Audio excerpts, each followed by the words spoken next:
एक साधु वर्षा के जल में प्रेम और मस्ती से भरा चला जा रहा था कि उसने एक मिठाई की दुकान को देखा जहां एक कढ़ाई में गर्म दूध उबला जा रहा था तो मौसम के हिसाब से दूसरी कढ़ाई में गर्मा गर्म जलेबी तैयार हो रही थी। साधु कुछ क्षणों के लिए वहां रुक गया। शायद भूख का एहसास हो रहा था या मौसम का असर था। साधु हलवाई की भट्ठी को बड़े गौर से देखने लगा। साधु कुछ खाना चाहता था लेकिन साधु की जेब ही नहीं थी तो पैसे भला कहां से होते। साधु कुछ पल भट्टी से हाथ सेकने के बाद चल देता है कि नेक दिल हलवाई से रहा न गया और एक प्याला गर्म दूध और कुछ जलेबियां साधु को दे दी। मलंग ने गर्म जलेबी गर्म दूध के साथ खाई और फिर हाथों को ऊपर की ओर उठाकर हलवाई के लिए प्रार्थना की, फिर आगे चल दिया। साधु बाबा का पेट भर चुका था। दुनिया के दुखों से बेपरवाह वो फिर एक नए जोश से बारिश के गदले पानी के छींटे उड़ाता चला जा रहा था। वह इस बात से बेखबर था कि एक नवविवाहित जोड़ा भी वर्षा के जल से बचता बचाता उसके पीछे चला आ रहा था। एक बार इस मस्त साधु ने बारिश के गदले पानी में जोर से लात मारी। बारिश का गंदा पानी उड़ता हुआ सीधा पीछे आने वाली युवा के कपड़ों को भिगो गया और उस औरत के कीमती कपड़े कीचड़ से लथपथ हो गए।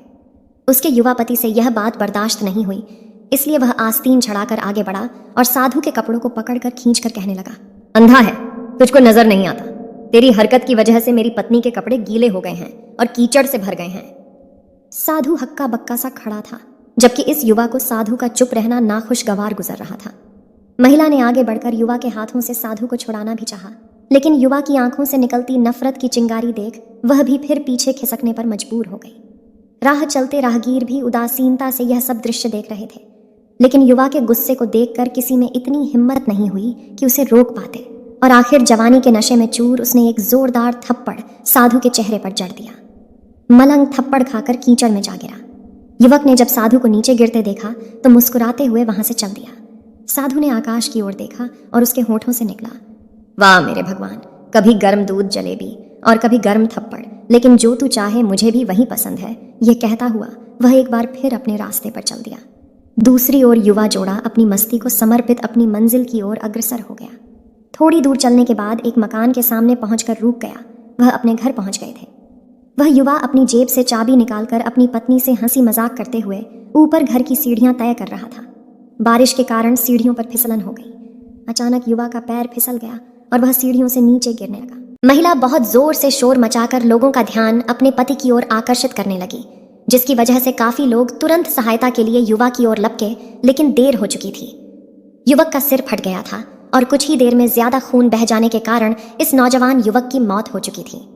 कुछ लोगों ने दूर से आते साधु बाबा को देखा तो आपस में कानाफूसी होने लगी कि निश्चित रूप से इस साधु बाबा ने क्रोध में आकर युवा को श्राप दिया है, अन्यथा ऐसा नौजवान युवक केवल सीढ़ियों से गिरकर मर जाना बड़े अचंभे की बात लग रही है।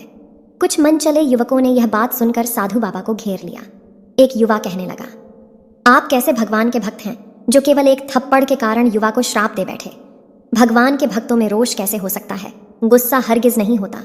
आप तो जरा सी असुविधा पर भी धैर्य न कर सके। साधु बाबा कहने लगा, भगवान की कसम मैंने इस युवा को श्राप नहीं दिया। अगर आपने श्राप नहीं दिया तो ऐसा नौजवान युवक सीढ़ियों से गिरकर कैसे मर गया। तब साधु बाबा ने दर्शकों से एक अनोखा सवाल किया, आप में से कोई इस सब घटना का चश्मदीद गवाह मौजूद है। एक युवक में आगे बढ़कर कहा, हाँ मैं इस सब घटना का चश्मदीद गवाह हूं। साधु ने अगला सवाल किया, मेरे कदमों से जो कीचड़ उछला था क्या उसने युवा के कपड़ों को गंदा किया था। युवा बोला नहीं, लेकिन महिला के कपड़े जरूर खराब हुए थे। मलंग ने युवक की बाह को थामते हुए पूछा, फिर युवक ने मुझे क्यों मारा। युवा कहने लगा, क्योंकि वह युवा इस महिला का प्रेमी है। वह बर्दाश्त नहीं कर सकता कि कोई उसके प्रेमी के कपड़ों को गंदा करे, इसलिए उस युवक ने आपको मारा। युवा की बात सुनकर साधु बाबा ने एक जोरदार ठाका मारकर यह कहता हुआ वहां से विदा हो गया, तो भगवान की कसम मैंने श्राप कभी किसी को नहीं दिया, लेकिन कोई है जो मुझसे प्रेम रखता है। अगर उसका यार सहन नहीं कर सका तो मेरे यार को कैसे बर्दाश्त होगा कि कोई मुझे मारे, और वह मेरा यार इतना शक्तिशाली है कि दुनिया का बड़े से बड़ा राजा भी उसकी लाठी से डरता है। सच है, उस परमात्मा की लाठी दिखती नहीं, लेकिन जब पड़ती है तो बहुत दर्द देती है। हमारे कर्म ही हमें उसकी लाठी से बचाते हैं, बस कर्म अच्छे होने चाहिए। जय श्री हरि। भगवान की महिमा। यह कहानी एक बहुत ही चालाक और बुद्धिमान आदमी की है। यह चालाक आदमी हमेशा अपना फायदा निकालने के लिए अपनी चालाकी का, अपनी बुद्धि का गलत इस्तेमाल करता था। एक बार उसे पता चला कि किसी एक पहाड़ी की चोटी पर पहुंचकर भगवान से सीधे बात की जा सकती है और उनसे कोई एक इच्छा पूरी करवाई जा सकती है। वह आदमी किसी तरह उस पहाड़ी की तलाश करके उसकी चोटी पर चढ़ने में कामयाब हो गया और उस चोटी पर जाकर वह चिल्ला चिल्ला कर भगवान को बुलाने लगा। भगवान ने उसे वहां आने का कारण पूछा तो पहले यह आदमी अपनी चालाकी का प्रदर्शन करने लगा। आदमी ने भगवान से कुछ सवाल पूछे। आदमी ने पहला सवाल पूछा, भगवान आपके लिए लाखों साल कितने के बराबर हैं? भगवान ने कहा, मेरे लिए लाखों साल 1 सेकंड के बराबर हैं। आदमी ने फिर भगवान से दूसरा सवाल पूछा, भगवान आपके लिए करोड़ों अरबों रुपए का क्या मूल्य है? भगवान ने कहा, मेरे लिए दुनिया का सारा धन 1 रुपए के बराबर है।